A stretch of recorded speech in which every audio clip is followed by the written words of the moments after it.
Salut la compagnie, c'est Jules Melon et aujourd'hui dans Impro Ciné Critique, ça y est, il était temps, je vais vous parler du troisième volet de la saga Mad Max. Quelques mois après avoir évoqué les premiers et deuxièmes films, c'est l'heure donc de Mad Max au-delà du Dôme du Tonnerre, ou en VO, Mad Max Beyond Thunderdome, toujours réalisé par George Miller, accompagné ici à la mise en scène d'un autre George Ogilvy. Malheureusement, le producteur des deux premiers est décédé entre-temps, Byron Kennedy, qui était un des amis de George Miller, et donc il lui dédicace ici cette œuvre. Et au casting, évidemment, nous retrouvons, comme dans les deux autres films, Mel Gibson dans le rôle principal de Max, et à ses côtés, alors tiens, de retour aussi, Bruce Spence, dans un rôle de pilote, mais différent de celui qu'il avait dans Mad Max Le Défi. Étrange choix, mais pourquoi pas.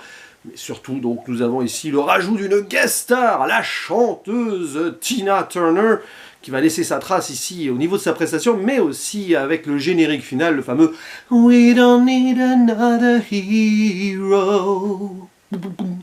Sinon, il y a d'autres acteurs intéressants dans le film.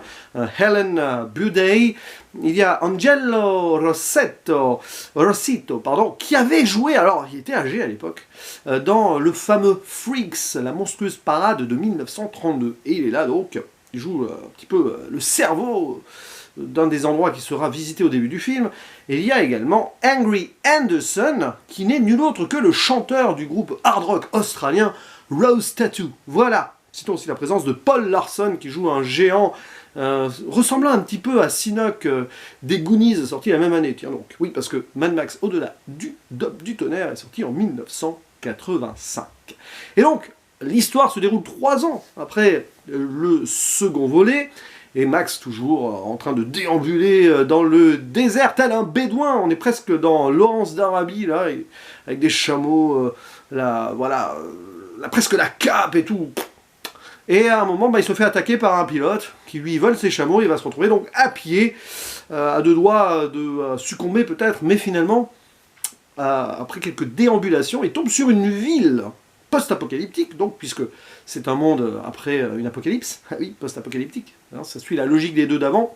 Et là, donc, il arrive à Bartertown, qui est littéralement la ville du troc, dirigée par une certaine entity, donc entité en français, jouée par Tina Turner, qui décide de recréer une civilisation. Et on est dans une forme de logique ici, puisque forcément ça fait des années maintenant que le monde s'adapte, hein, et pourquoi pas recréer quelque chose. Et ici elle va tenter de remettre au centre des débats le commerce, parce que jusque-là c'était plutôt le vol, le chacun pour soi, et ici elle élabore une société autour du troc. Mais là encore, dans cette ville, il y a la caste d'en haut qu'elle représente, et ceux d'en bas, les esclaves qui utilisent l'énergie pour ceux qui vivent un peu mieux au-dessus.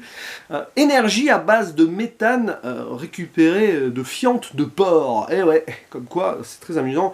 Du truc le plus dégueulasse possible qu'on pourrait imaginer, on arrive à faire quelque chose. Et forcément, dans cette ville, Max va tomber au milieu d'un conflit, le bas contre le haut, et Entité va essayer de l'utiliser, Max, pour qu'il se débarrasse, à travers un duel, du cerveau des gens d'en bas, donc, qui est une personne de petite taille associée à un colosse, les deux faisant une entité ultime et unique. Entity d'ailleurs, c'est marrant parce que c'est le nom quand même de la chef d'en haut. Et voilà, donc il va se passer ça, et puis à un moment, il va se passer d'autres choses, et Max va retrouver le désert et tomber sur des enfants perdus, hein, en mode Sa Majesté les Mouches, hein, Lord of the Flies de William Golding, des enfants qui attendent le Messie, et leur héros, qui s'avère peut-être être Max, hein, un certain Capitaine Walker. Bref, c'est très étrange d'ailleurs, avec à base de rituels et tout, assez fantastique à ce niveau-là. Et voilà, bon bref, c'est pas beaucoup de choses dans ce film, je arrête là le synopsis pour pas trop en révéler. Et je savais d'avance que ce film était très décrié par rapport aux deux d'avant. Mais d'autres personnes, comme l'ami Thierry, que je salue, quand il passera par là dans quelques années, parce qu'il rattrape mes vidéos une par une, donc là il n'y est pas arrivé. Peut-être 60 ans quand tu verras cette vidéo, Thierry, clin d'œil. Mais non, sérieusement, d'autres donc apprécient beaucoup ce film. Et j'avoue qu'il est bien.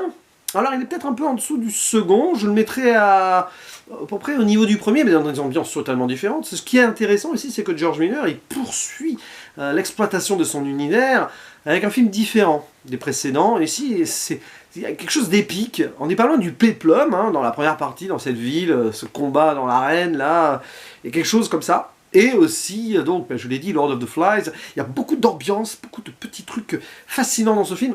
C'est aussi le défaut, c'est que, voilà, on vivote d'un style à l'autre comme ça, et ça approfondit pas forcément tout.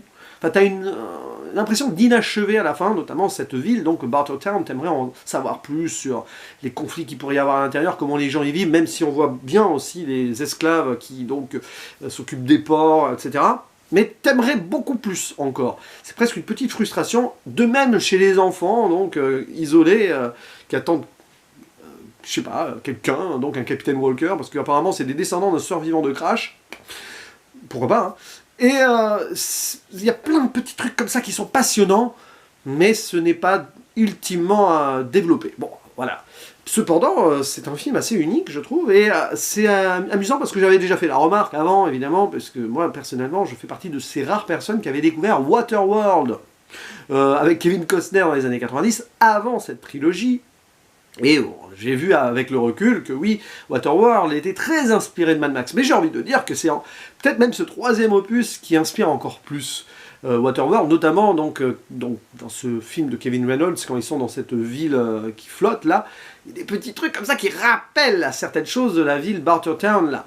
Donc c'est bien. Bah oui, ça confirme du coup que cette trilogie a beaucoup inspiré donc ce film très sous-coté. Pardon, j'aime pas le terme, mais je viens de l'utiliser. Donc sous-estimé, enfin, quoi qu'il a été réhabilité par la suite, sorti dans les années 90. Et je vous invite à découvrir Waterworld si vous ne l'avez pas fait, d'autant plus si vous aimez la trilogie Mad Max. Je pense que vous y trouverez votre compte. Donc, il y a de belles ambiances comme ça, des moments assez mystiques, hein, autour de cette troupe de jeunes, là, qui vouent un culte à ce Capitaine Walker. La ville aussi, avec des personnages assez hauts en couleur, donc notamment donc, interprétés par Angelo Rossito ou Angry Anderson. Et beaucoup de choses, mais voilà, il manque un petit développement ultime quand même derrière. Donc évidemment c'est super bien filmé, on a notre petite poursuite à la fin, qui est un petit peu je sais pas, c'est ça, c'est le gimmick global de cette saga, qu'on retrouvera dans Mad Max Fury Road aussi, hein, bien sûr.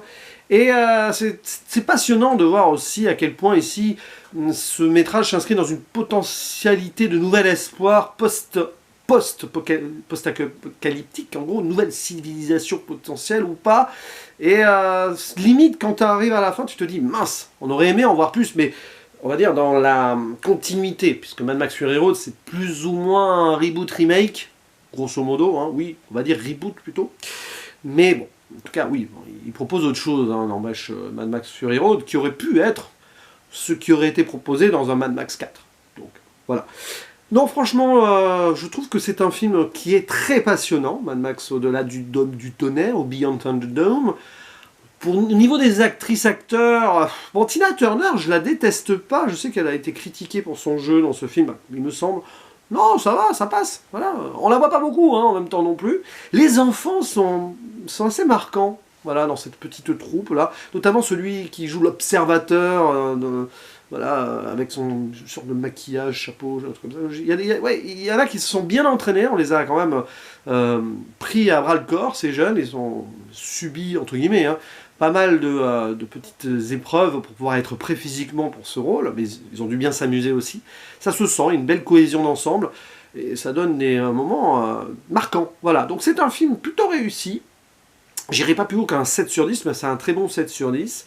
Et je suis plutôt ravi d'avoir découvert donc en retard cette saga, donc cette trilogie, puisque j'ai déjà vu Mad Max Fury Road, qu'il faudra que je revoie. Parce que je ne fais pas forcément partie de celles et ceux qui disent que c'est un des meilleurs films des années 2010, quand bien même j'avais apprécié. Mais peut-être que je changerai d'avis au revisionnage, qui sait. En attendant, évidemment, le prochain, hein, qui est prévu, 2023 peut-être, Mad Max Furiosa, sorry.